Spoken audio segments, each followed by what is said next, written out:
Okay, we are here with Enric Gel, Philosophy for the People, live again. And Enric and I have been connected via email for a while, but this is the first time that we get to talk over the old StreamYard, I guess it's called, whatever we're using here. And Enric's doing some really cool work. We're going to talk about some of that work here. And it concerns fundamentality and worldview comparison and classical theism and naturalism. It's going to be an exciting episode. Enric, it's really great to have you on the show. Thanks for taking the time to be here. Thanks, Pat. No, I'm honored to be here because I've listened to your show from time to time, and I've benefited a lot from you and your guests. Oh, well, thank you. Philosophical matter, so I'm thrilled to be here. Yeah, awesome. I like that we're both trying to do the beard thing. You a lot more successfully than me, for sure. And the glasses too. We didn't coordinate this. Like it's kind of like a look here, a theme going on. I like it. So yeah, great to have you, Enric. We're going to talk about a paper that you had published in Religious Studies not a while ago. You've got a follow-up to that, a response to some criticisms as well. And maybe we'll get to dive into that a little bit as we move forward. But before we do, let's just do some of the usual formalities. Some introductions seem appropriate. So who is Enric Gel, and how'd you get into philosophy and all this cool stuff that you're doing? Yeah, well, my name is Enric. I'm in Barcelona. I'm a philosophy PhD student. I'm finishing my dissertation right now. I'm married. I have two daughters. And well, I think I was drawn to philosophy even before I knew it existed, because as a child, I was very inquisitive. I was interested in a lot of weird questions about life, death, freedom, the afterlife, and weirder questions, because I remember once going into the kitchen and asking myself as a child, what was it that made me instead of my mother or my father or any of my siblings? So I was asking myself these philosophical questions without knowing they were strictly philosophical questions. And then in school, I discovered in my teens that there actually was a discipline, a very old and respected discipline called philosophy, that tackled these questions in a systematic way. And to me, it was like falling in love. It was like, wow, this is what I was looking for all this time. So I ended up studying philosophy as a degree in the University of Navarre in Spain. You know, it's so funny because we have a similar story, but I realize like most philosophers have a similar story. It's like, I had a really weird childhood. And by weird meaning, I thought about a lot of really weird things. And then it turns out there was other people that thought about really weird things, and they were called philosophers. I like those people. I want to be one of those people. In fact, I just put a tweet up that I don't like Twitter that much. I try to limit my time on it, but every now and then I dive in, and I put up a tweet. It got a lot of responses. It was, what was the first question that got you hooked on philosophy? And you heard a lot of kind of what you said, stuff like that. Like, I think somebody actually had the same thing. Like, what is it that makes me and not somebody else? That's funny to see that similarity. And then me, it was like radically skeptical stuff. I've always been like interested in radically. I remember looking out my grandparents' window when I was very young, just thinking like, how do I know this is not all a dream or a hallucination? And I had, this was like before I saw the movie The Matrix. The Matrix wasn't even out at that point, right? But I just had those weird sort of radically skeptical thoughts. And then eventually, like you, I realized other people had that. But some people responded to that tweet with like, clearly, like, these are questions that you did not think about until you were a professional philosopher. Like, no kid is having questions like we exist, yeah. Right, like a problem of universals or whatever. It's like, I just like, well, unless maybe they were introduced to it in college, and that's okay. So maybe I'll be charitable there. But anyways, I'm rambling. That's really cool. So then, Enric, what is your work on right now as a PhD student? Give us a little teaser of that before we get into it. Yeah. I'm, God willing, I'm 1 year away finishing my dissertation. I've been researching the metaphysical foundations of Aristotelian Thomistic ethics. Like, I've been researching contemporary defenses of essentialism and teleology, which I think are the two pillars of this classical ethics, Aristotelian Thomistic ethics. And I'm also asking myself whether an Aristotelian framework can help the naturalist escape the moral argument for God's existence. I'm kind of torn between the yes answer and no answer, though. I'm leaning more towards the the no answer, because I'm sort of reconciling myself with Aquinas' fifth way. I think I'm starting to see the sense behind the fifth way. And then the naturalist, even if he has an Aristotelian metaphysics in place, there's some considerations that might push him towards, well, okay, there's a being with a nature that's oriented towards certain ends, etc. But this being has its nature from an outside source that is giving it to him, and that is God. Yeah, that's great. Well, maybe we could even just play around with that towards the end if we have a little extra time, because I used to think yes on that. Now I think definitely no, and we talked about it a little bit behind the scenes of why that is. I get a fair amount of pushback on this, but I really don't think naturalists can give an account of moral realism. I don't. Once you work out what the inner logic of naturalism is and what it's committed to, the naturalist has to bring in a lot of ad hoc auxiliary components that I think just either makes it not naturalism anymore or just so inherently implausible that they should be error theorists. They should be nihilists. For another conversation. Yeah. So let's focus up here. This publication you had, it's called How Many and Why. Really interesting. Has facilitated a good amount of conversation, including this one, of course. So give us a little background here. What was this paper about, Enric? What's the primary aim of it? And we'll give us a sketch and we can go into maybe some of the details. Yep. Yeah, okay. The whole point of the paper rotates around this question, okay? How many fundamental or first entities there are, and why, especially why? Because I think the force of the argument is more heavily on the ability to answer the why part of the question, okay? And the idea came to me when reading Alexander Pruss's fantastic book, Infinity, Causation, and Paradox. I don't know if you've read it. I have. Yeah, it's great. Well, it's great. It's a work of genius. It's great. Yeah, and there's like a lot of like little hidden things in there that aren't like primary, like his thinking about God's knowledge of contingent creation is really cool. Just like he just kind of like veers off into little things that aren't necessary for his overall project, but are just really great thoughts. Yeah. So I agree. It's an amazing book, right? Yeah. And well, Proust, like he rescued the Kalam for me, because when I first heard the Kalam from William Lane Craig, I was immediately on board with it. But then I started to think that the second premise, that the universe cannot, that the universe began to exist, could not be established in a satisfactory way. And then I read Proust, okay? And then I read his work and Robert Kunz's work on causal finitism. That's the thesis that nothing can be preceded by an infinite number of causes, etc. And well, for those of your listeners who might not know, Proust argues for causal finitism, this thesis. He says that causal finitism is the best solution to a large number of infinity paradoxes. And that's why we should accept this thesis, this causal finitism thesis. And then once you have causal finitism in place, it is pretty straightforward that there has to be some kind of uncaused first cause of everything, and that the universe that time needs to have a beginning, etc. And well, anyway, there was a place in the book, I don't remember exactly where, but Proust granted that causal finitism remains silent about the nature of the first cause, but not only about its nature, also as to its number. Yep. Because for all causal finitism is committed to, maybe the first cause is like a finite collection of entities, natural or supernatural, that work together in order to produce the first effect. And that made me ask that why couldn't we have a theory of the first cause that answered that question? Okay, that would be nice to have a theory of the first cause that told us how many first entities there were and why, especially why, right? And this question intrigued me because whatever the explanation for the number of first causes is, it cannot be a causal explanation. Because if there was a cause that fixed the number of first causes, then we would not be speaking of the first cause in the first place. The first cause would be that which fixed this number of first causes, right? So it seemed to me that the number of first causes had to be either some kind of brute fact with no ulterior explanation, or a necessary fact that was grounded in some deeper feature about the first cause itself. And then it clicked for me that in classical theism, there are a lot of arguments to the effect that God, okay, a purely actual being, a being of pure essence, something which just is existence itself, an absolutely simple reality, etc., has to be unique, that there can only be one God. Right. So if we adopt as a theory of the first cause that of the classical theist, we get to know how many first causes there are, namely one, okay?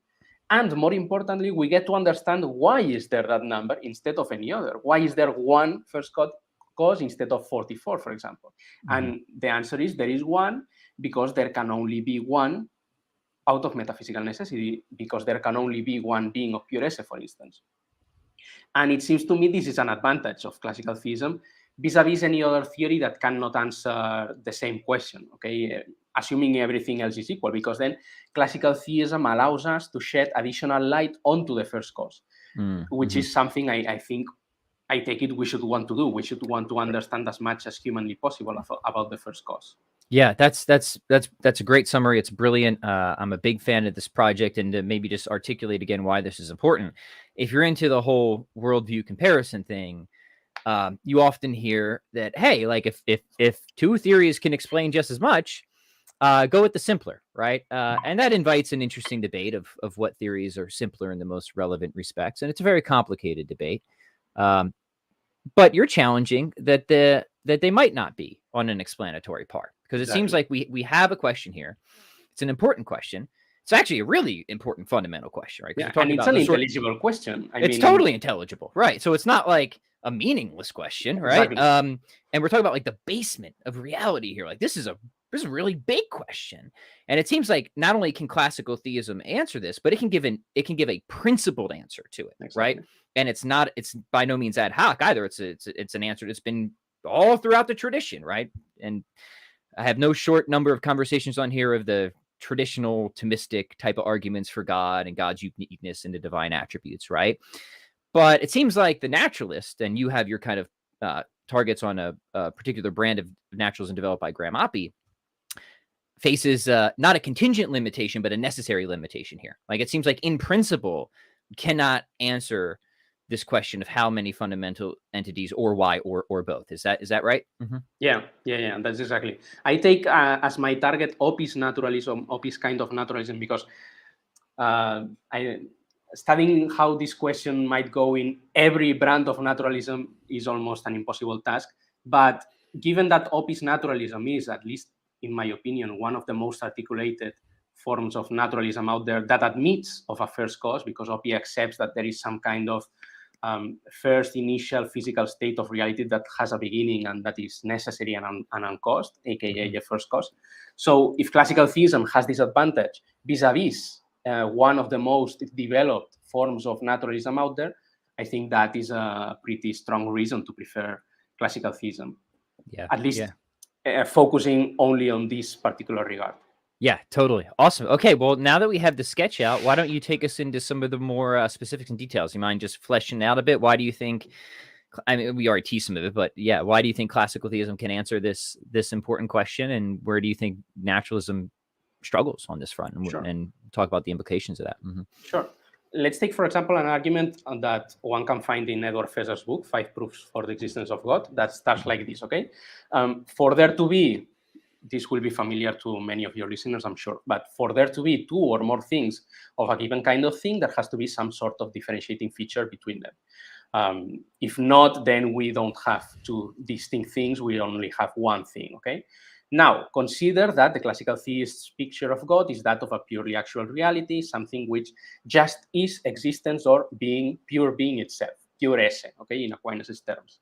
But as it happens, there cannot be any differentiating feature between 2 hypothetical beings of pure esse, A and B, for instance, because if A has a feature F which B lacks, then A just stops being something which just is pure being itself. A would be being plus this feature F. Right.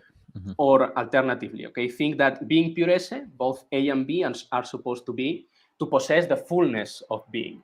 But then, if A has a feature F that B lacks, either A possesses the fullness of being and something more, which doesn't make a lot of sense, or B does not possess the fullness of B because it lacks F. So the point here is that add anything to A in order to differentiate it from B, one of the 2 stops being something which just is existence itself, no? And then there could not be any differentiating feature between 2 hypothetical beings of pure esse, and so it follows that there can only be one being of pure esse, one purely actual reality. And so, adopting the classical theory of the first cause, we get then both parts of the question answered. We get to know how many first causes there are and why. We get to understand why is there that specific number of first causes instead of any other, which is an interesting result in its own right. Yeah, totally. And I know in our sort of private conversations, I thought, and I'm detailing this in some of my own writings now, is that I think you can even go even further with your argument, right? Because it can also sort of answer of like how many fundamental restraints and why to this fundamental reality, right? So if you're a naturalist, you have to, even if you just have one reality, you just posit one, right? You're a priority monist or something, right? To exclude or compete with theism, you're going to have to kind of put constraints on it, right? You can't let this thing just be omnipotent, right? Right? If you can't let it be perfect, I should say, right? If you follow Swinburne and omnipotence, you can get all the other divine attributes. But yeah, perfect's better, right? So it has to be imperfect in a sense, right? Which means it's going to have to be bounded in a sense. But why those boundaries? And why are the boundaries to that degree or not? But theism can also answer the question of why it's unbounded, right? And all the relevant respects, but I think is a sort of another bonus result. This would be like adding advantages, because I also think that theism can explain the necessity in some sense of the first cause, because of course, if you have something that just is pure being, it makes sense that it would exist necessarily, that it could not fail to exist. Yeah. So instead, if you have physical, I don't know I don't know what's the nature of what would make a physical item necessary. I don't know how would that look, and that's another advantage of classical theism that could be added to the list here. Yeah, I agree. Right, just sort of declaring something necessary isn't immediately satisfying, right? We often want a deeper explanation or reason. Well, why is it necessary, right? Especially if it's a necessary being. Like, what is it about this thing such that like reality had to include it, right? And of course, I'm with you, right? It doesn't seem like there's anything about a physical entity, right, that could explain its necessity. Including that it's just first, right?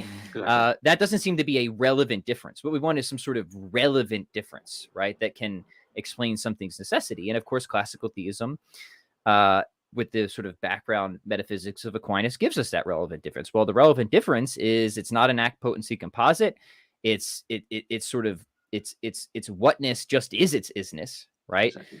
Its essence just is its existence. Existence exists, and existence is God, right? To put it in slogan form. So you get a real principled, relevant difference for this necessary being that can help explain its own necessity. Yeah, that's right. That seems like a definite another advantage to me. So, yeah, sorry, little sidetrack there, but just wanted to get that in. So, okay, where are we going next with this, Enric? Yeah, and then for the comparison with Opis naturalism, okay, I don't think that Opis naturalism can answer this question, at least as it stands, right? Because when confronted with Opis naturalism, we are just left to wonder how many first physical entities there could be, and more importantly, what could there possibly be that made such number necessary, okay? Any number of initial physical items we were to pick, 3, 44, a trillion, 10 to the 80, doesn't matter. It would appear arbitrary, especially given this fact that there does not seem to be a way to explain why such a number could not have been different, not even by a unit. What about the nature of initial physical items could explain this, could explain why there had to be precisely a given number n, not one more, not one less? And as I see it, no answer appears to be forthcoming. So Opis naturalism seems to lack the theoretical tools, the metaphysical tools to answer this question.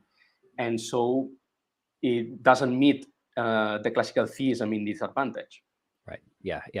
I agree with that. Right. And yeah, and it has always struck me as deeply unsatisfying just to declare something necessary and brute in this respect, this fundamental level. And I agree that it is unsatisfying just to call God necessary and not go further with that, right? Which is why I'm a classical theist, right? I don't like other alternative accounts of God that just declare God to be a necessary being, but can't give some sort of deeper account of God's attributes, if you will, and sort of metaphysically necessary status. I think only classical theism gives a good account of that. So it's not just naturalism that I think has this issue. I think certain forms of theism are susceptible to this complaint from Pat Flynn as well. And even if we had to to assume this for the sake of argument, even if we had to stop at some brute necessity, the less brute necessity we have, the better.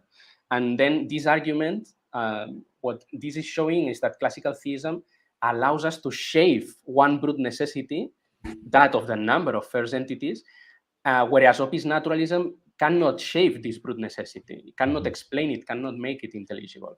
And so that would be an advantage of the one theory over the other.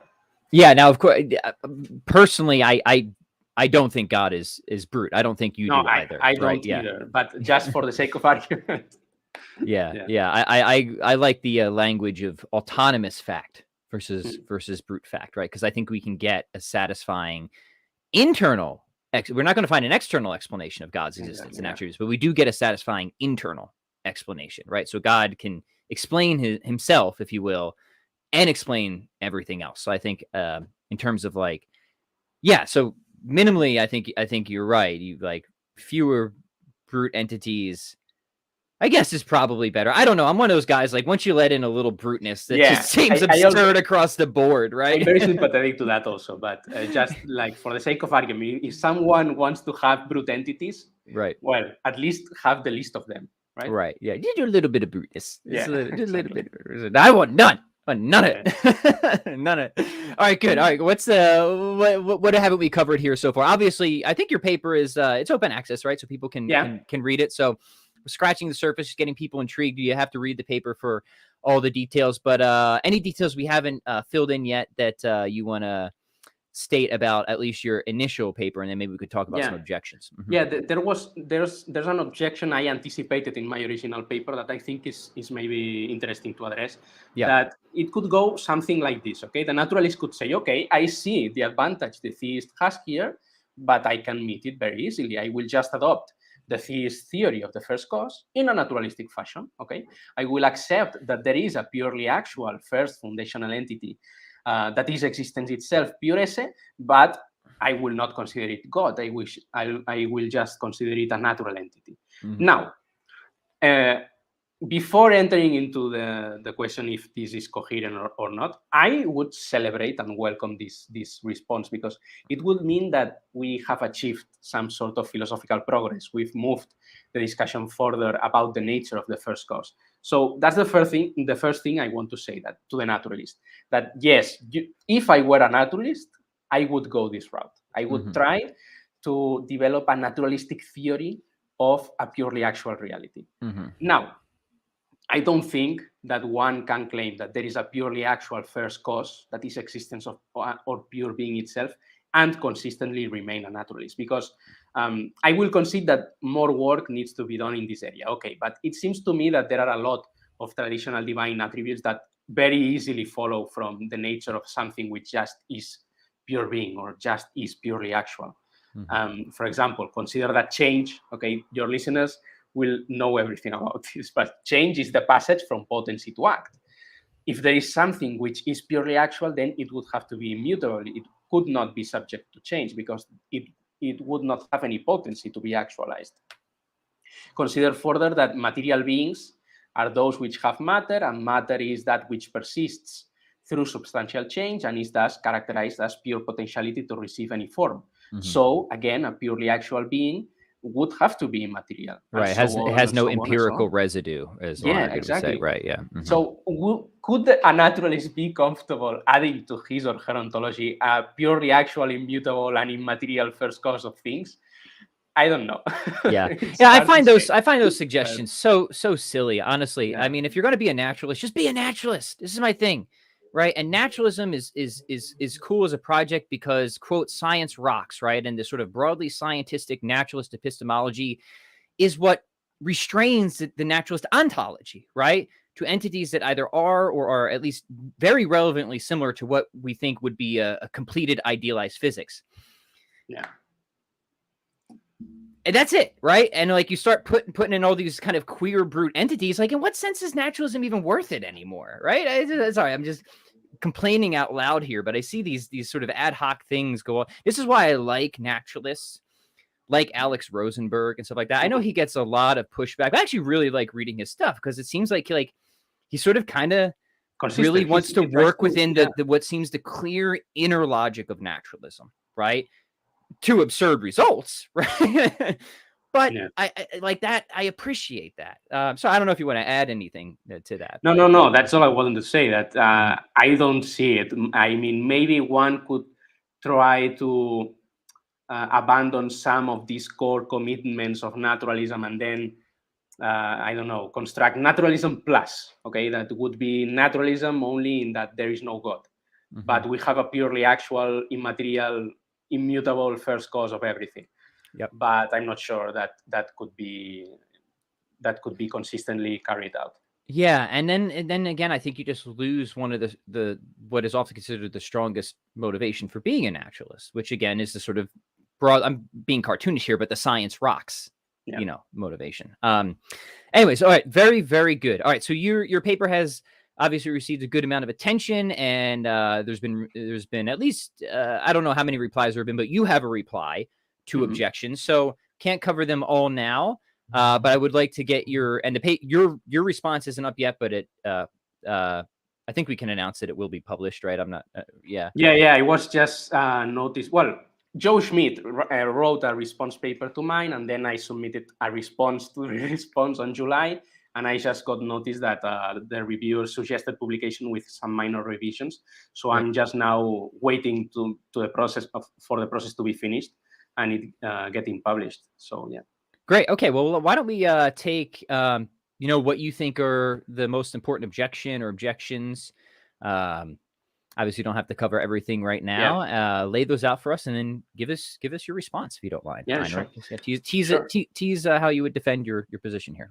Sure. Let me say first that I respect a lot. I respect Joe a lot and his work, and I was very surprised and grateful to see that he had taken the time to interact with my argument. And I've been following him for some time now, and I think he's becoming one of the most active and thought-provoking players in the philosophy of religion, classical theistic discussions. And I think he provided an intelligent critique. He forced me to qualify some things, to rethink some of the issues, some of the arguments. And I think the argument now with my response paper is stronger because of his objections. So that's to his credit. Now, yeah, and that's a great thing about objections are a good thing because objections are argument testers, right? Testers. And we love objections because first off, if your argument can't survive objections, then you shouldn't want to hold on to the argument anyways. Exactly. But even if it can survive objections, it often causes us to clarify and go deeper on certain things. So objections are a philosopher's love language, as we like to say. Exactly. So continue. So, well, he presents a lot of objections, okay? But I want to focus in mainly on two. But I think maybe they are the most pressing. And the first one goes like this, okay? If you recall, the argument I gave before started with this line that for there to be two or more things of a given kind of thing, there has to be some differentiating feature between them. And this boils down to the identity of indiscernibles, right? The principle of the identity of indiscernibles. And as Schmidt points out, this is a principle that is controversial in philosophy, as it happens. It is subject to some purported counterexamples from thought experiments of indiscernible spheres and also some weird stuff from quantum mechanics. And so it's a principle that can hardly be assumed without argument, okay? And I think Schmidt is right in pointing this out. I think it is useful that he pointed it out because as it happened, it is not common at all, at least to my knowledge, to give some defense for the identity of indiscernibles in this context, in this argumentative context. Aquinas, for instance, I think takes the principle for granted, at least to my knowledge, and so do many other contemporary theistic authors. Fesser, for example, he deals with a lot of objections in 5 proofs, but not once addresses this worry that this principle might be controversial and that might be in need of some kind of defense, right? At least that I am aware of. So to this, I would have 2 responses. First, that, okay, maybe the identity of indiscernibles is controversial, but I don't think we need to abandon it that quickly, okay? Even if it is a deeply controversial principle, it is also a deeply intuitive one. And I myself, at least, cannot make sense of 2 distinct but completely indiscernible objects, 2 distinct things with no distinctive features at all, right?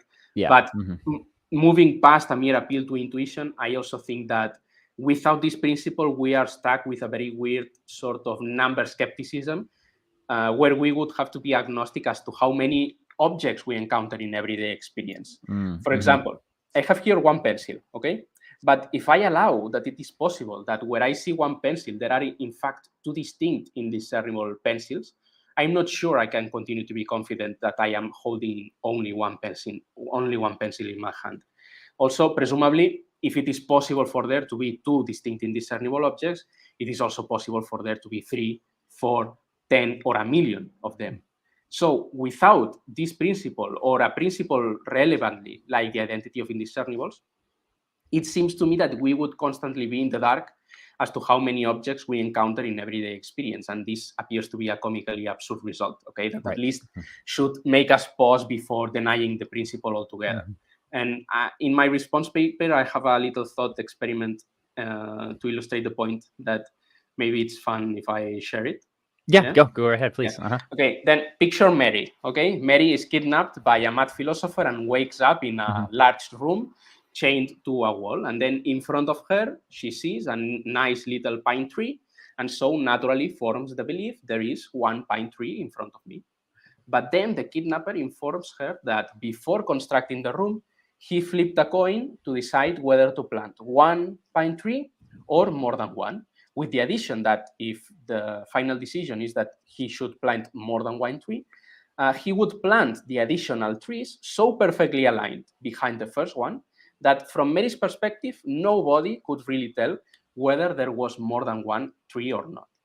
And now, assuming that Mary trusts her kidnapper because maybe she knows he's a Kantian and then he would not lie, or it seems to me that the rational thing to do for her in this situation is to remain agnostic as to how many trees there are in the room. Because for all she knows, there might be only one, yes, but there could also be 2, 3, 4, etc. Mary has now a reason for not taking at face value how things appear to her. And what I want to propose is that the one who denies the identity of indiscernibles finds himself in a parallel situation. He, like Mary, has now a reason for not taking at face value how things appear to him. Because after all, one pencil will appear to him as only one pencil, but so would two distinct indiscernible pencils, and 3, 4, 5, a million, etc. No? Now, to this, someone might want to respond that we don't need the full-blown principle to avoid these undesirable consequences. Okay, maybe it suffices to take the identity of indiscernibles as a sort of rule of thumb that admits of exceptions, and to restrict this to very rare occasions, so that our ordinary experience is unaffected. But I personally, at least would want to know why should this principle admit of exceptions, and why these ones and not others, because it seems to me that in the absence of a plausible story as to how contained and limited these exceptions are, the previous skeptical conclusions simply follow, because we would be in the dark as with respect to the situations in which application of the principle is warranted or not. Okay, right. But having said this, I am not entirely opposed to this rule of thumb approach. But then I don't see either why the argument needs anything more than a rule of thumb identity of indiscernibles, right? Of course, the argument will be stronger if we have a totally universal principle, but that a weaker one is considered need not mean that the argument is therefore without any merit. So, absent any positive reason to think that beings of pure esse are not subject to the identity of indiscernibles, the fact that no differentiating feature can be found between them should suffice to reasonably conclude that there can be more than one. And I think that's all the argument needs, really. Yeah.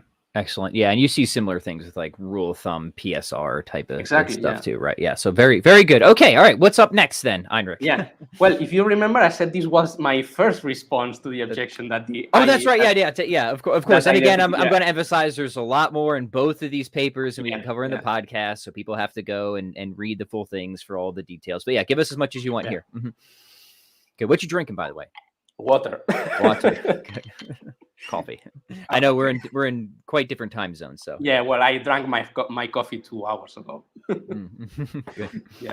So that's my first response. Okay, that there appears to be ample reason to embrace the identity of indiscernibles, at least in some manner or degree. Okay, and that's so the previous unicity argument does not stand on intolerably shaky ground, and it can go through.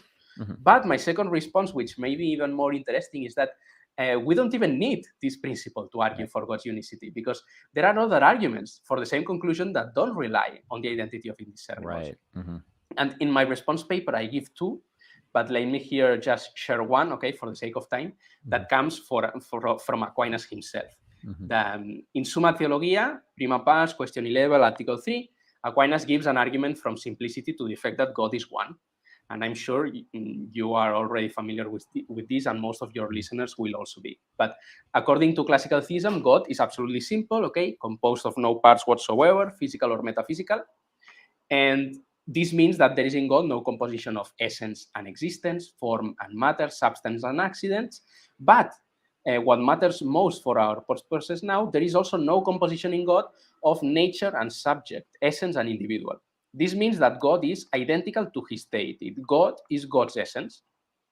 But then, argues Aquinas, there can only be one God, because in God, that which makes him God is identical to that which makes him this God. So deity can't be shared between multiple individuals as humanity can. Whatever is God, whatever has deity, will also have that which makes God this God, which makes him this individual. So to be God is not anything different from to be this God. So there can only be one God, right? Yeah, great. So for comparison, this is a comparison that Aquinas makes, right? But if you, Pat Flynn, were identical to humanity, there could only be one human being, Pat Flynn himself, right? If you are identical kind of like the angels, right? Sorry? Kind of like the angels?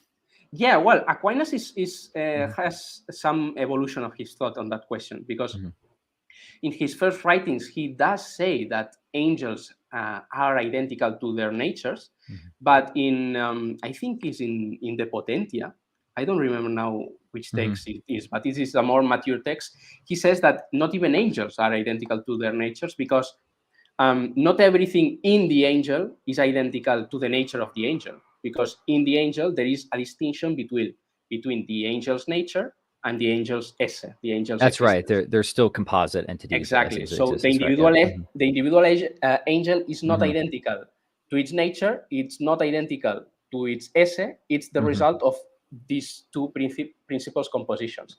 So not even angels, that's curious in Aquinas, not even angels are identical to their natures, right? But if you were identical to humanity, so I am not the same being as you, then I cannot be human if you are identical to humanity.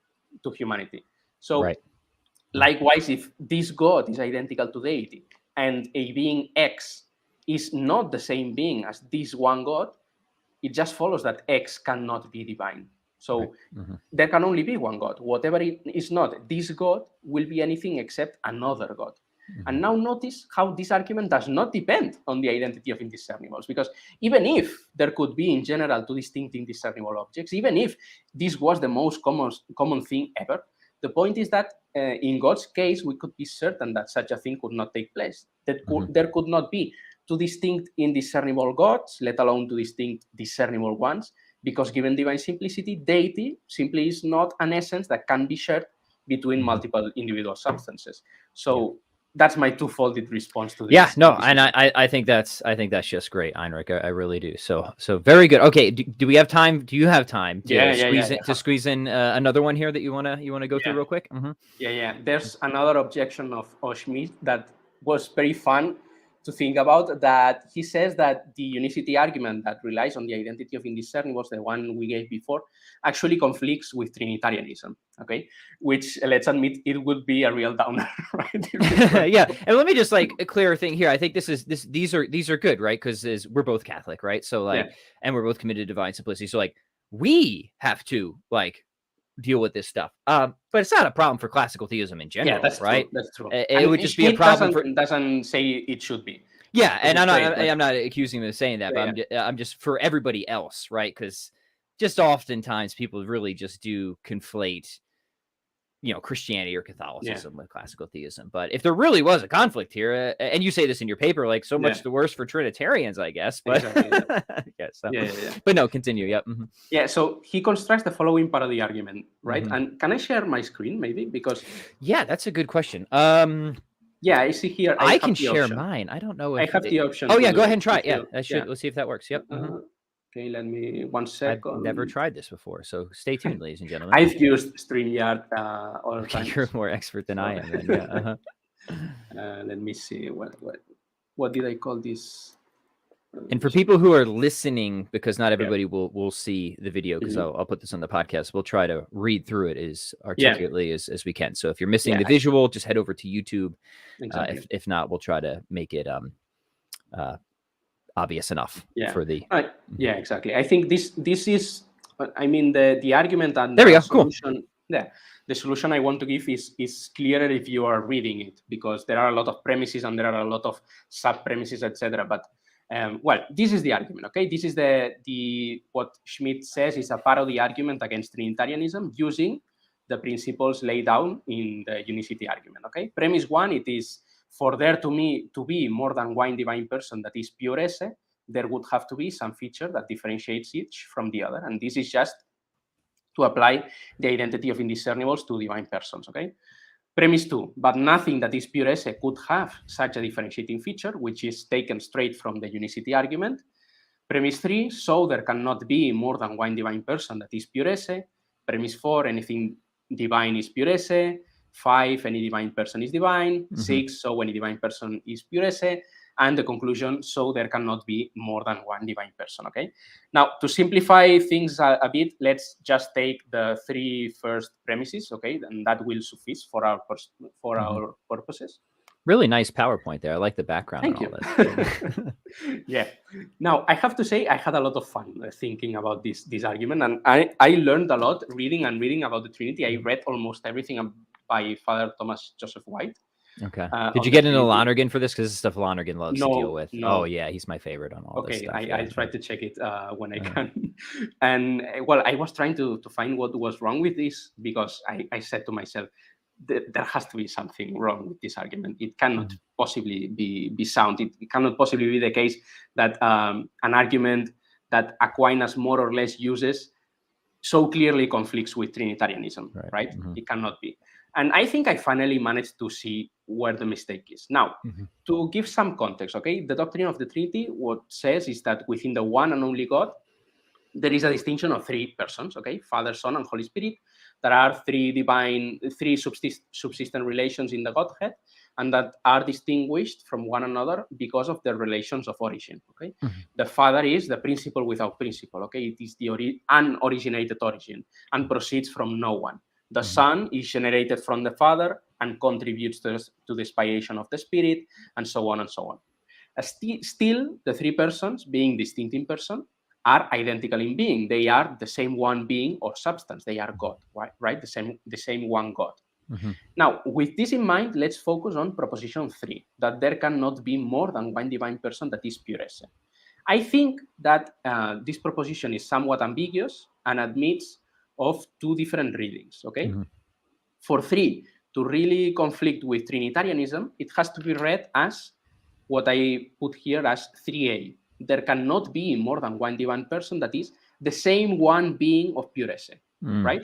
This would conflict with Trinitarianism, because if instead we interpret it as there cannot be more than one divine person that is each a different being of pure esse, okay, this will make tritheists sad and cry and complain, but no traditional Trinitarian will complain to this, okay? So for this whole argument to constitute really an argument against Trinitarianism, premises 1 and 2 need to establish 3a, not 3b. But the problem I see is that the same ambiguity is present in the way Schmidt phrases the premises. For again, 1 can be understood either as, and to be clear, I'm not saying this ambiguity is intended on Schmidt's part, okay? I'm not saying that. But 1 can be understood either as 1a, for there to be more than one divine person. Sorry, let me, right here. For there to be more than one divine person that is the same one being of pure esse, there would have to be some differentiating feature between them. In which case, it is true for the Trinitarian, because this refers to the ad intra distinction of the persons that takes place in the Godhead due to the distinct relations of origin between them. Or we can understand this premise as 1b, for there to be more than one divine person that is each a different being of pure esse, there would have to be some feature that differentiates each from the other. In which case, it is also true, okay? But it is not what the traditional Trinitarian has in mind when saying that there is a trinity of 3 divine persons. And likewise with 2, the same happens, because premise 2 can be understood either as 2A, nothing that is a being of pure esse can have a feature that differentiated it from another that was the same one being of pure esse, in which case notice that such a premise is nowhere to be found in the unicity argument I defended, implicitly or explicitly, and hence no one that accepts the unicity argument must accept thereby this premise. Or we can understand premise 2 as 2B, nothing that is a being of pure esse can have a feature that differentiated it from another being, a different being of pure esse. In which case, yes, this is true and this is part of the unicity argument. But then what we find is that in this part of the argument, there is an equivocation that makes the inference to the conclusion that conflicts with Trinitarianism invalid, an equivocation precisely between the ad intra differentiation of or distinction of the persons within the same one being of pure esse, and what we could call the ad extra differentiation between 2 hypothetical different beings of pure esse. For one to be true, for premise 1 to be true to Trinitarianism, it must be understood in the sense of ad intra differentiation as 1A, but for 2 to be true to the unicity argument, it must be understood in the sense of ad extra differentiation as 2B. So if we are speaking of ad intra differentiation, then premise 1 is true, but premise 2 is false or at least unjustified, and 3A, the problematic conclusion, does not follow. And if we are speaking of ad extra differentiation, sure, both 1 and 2 are true, but 3A still does not follow. What follows is 3B, that there cannot be more than one divine person that is each a different being of pure esse.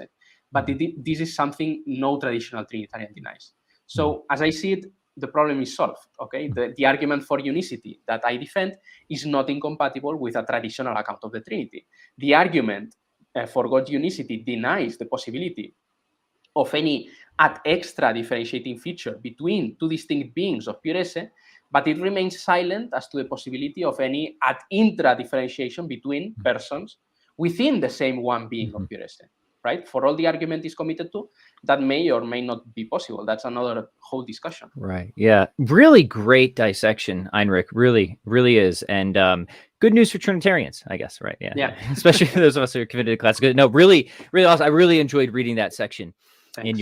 in your paper as well. I thought you just did a marvelous job. So let's do this. I want to get your just, I guess, summary thoughts on this in general, and then maybe we could turn to a couple questions from the audience.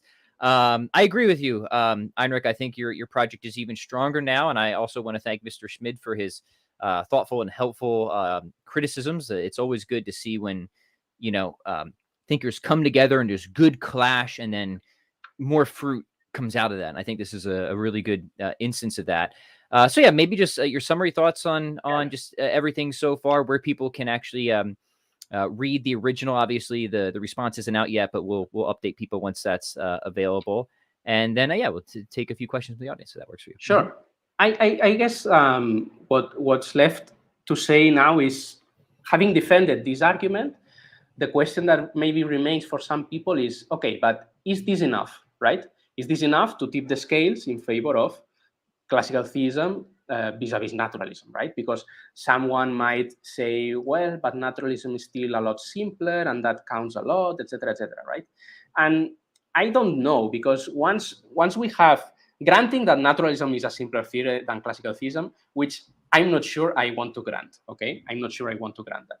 But granting it, once you have a simpler theory and a more explanatory theory, it's not straightforward which way we should go, right? At least not directly, or at least that I can see it, right? So I could see both things. I could see someone looking at my argument and saying, okay, this advantage is true, but it is not entirely worth the price of this extra ontology, maybe. But I can also see someone going the opposite route and saying, no, this argument, this advantage tips the scales for me, right?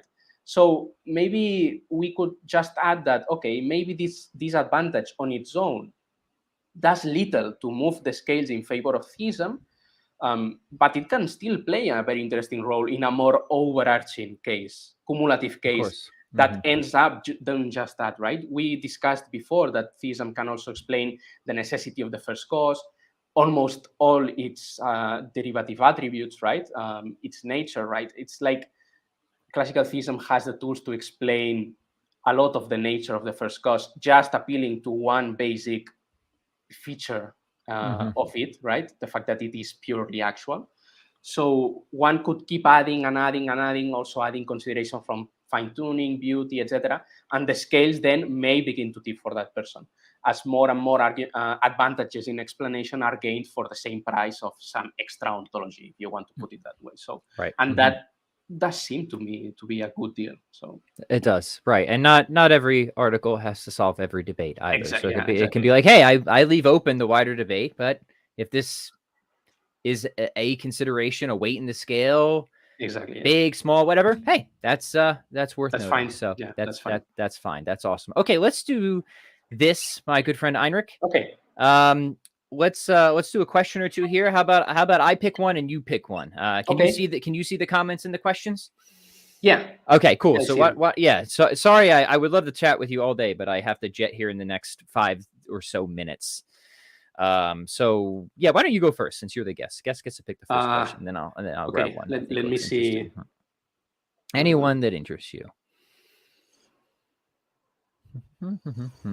Thanks for the good comments and questions. By the way, there's a few comments and questions here in the language that I don't speak. So if you're going to pick one of those, Enric, you're going to have to do a little translation for us. Okay, right, let me see. Spanish them. Yeah.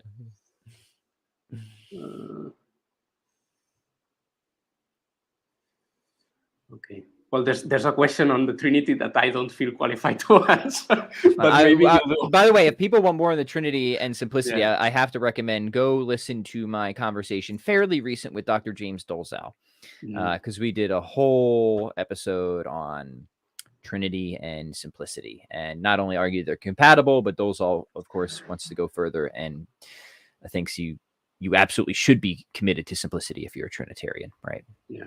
Here, let me just grab this one quick while you mull it over.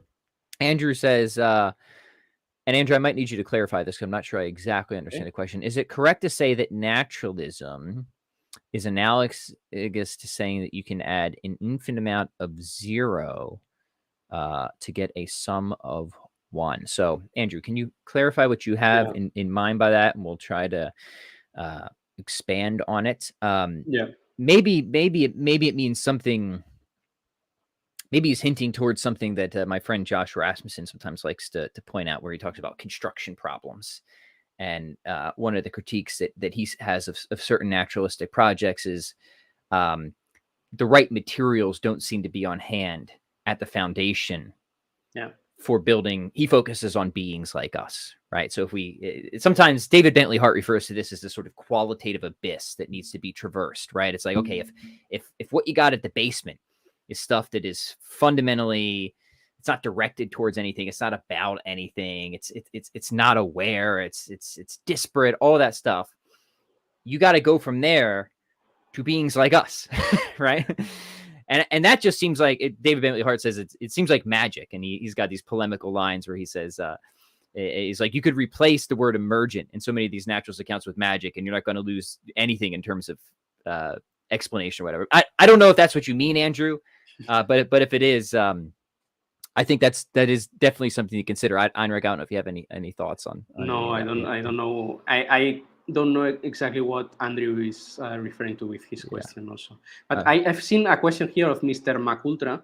His last question is interesting, and maybe we could. Okay, let's take that one, and we'll then we'll close out. Yep. He says, "Do you think that only classical theism can answer the question how many and why? What about theistic personalism or neoclassical theism?" Well, in my response paper, my second argument that does not presuppose the identity of indiscernibles is neutral between classical theism and non-classical theism, because it's like an argument taken from intuitions about perfection. And why a perfect being should most plausibly be unique, because that is what appears to be most consistent with him being perfect, and that, at least prima facie, is neutral in this discussion, because all brands of theism speak of God as a perfect being, only that they will cash it out in different terms. So I guess that theistic personalism, neoclassical theism, etc., also have many unicity arguments from perfection that they could use in this context, only that they won't have the specifically classically theistic arguments, right? Like an argument from simplicity, or an argument from something being purely actual or pure being itself. But I think that it's an argument that theists of non-classical persuasion can also utilize. Yes. Yeah, excellent. Very, very good. Okay, so we'll have to have you back on to talk about many other things and do more questions. I see some other questions here that are good ones, but some of them are definitely answered in your response paper, like Zane's.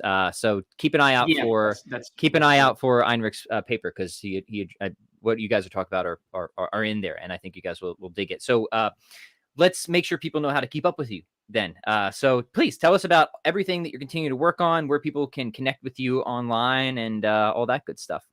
Yeah, well, if you have any Spanish-speaking listeners and they like philosophy, they can find me in YouTube. I have a channel called Adictos a la Filosofía, Addicted to Philosophy, where I post typical philosophy nerd stuff. So check it out.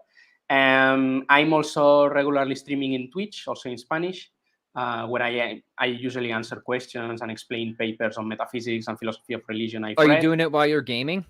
No, that would be awesome. That'd be awesome. I would totally hop in it if you're like a Mario Kart guy. Anyways, we do a lot of Mario Kart in the Flynn household. That would be awesome. Yeah. I will try to do it. Yeah. People can let us know. Would you like to hear Enric and I like discuss metaphysics as we're crushing turts in Super Mario Brothers? Let us know. We'll see. Amazing. Sorry, I interrupted. Continue.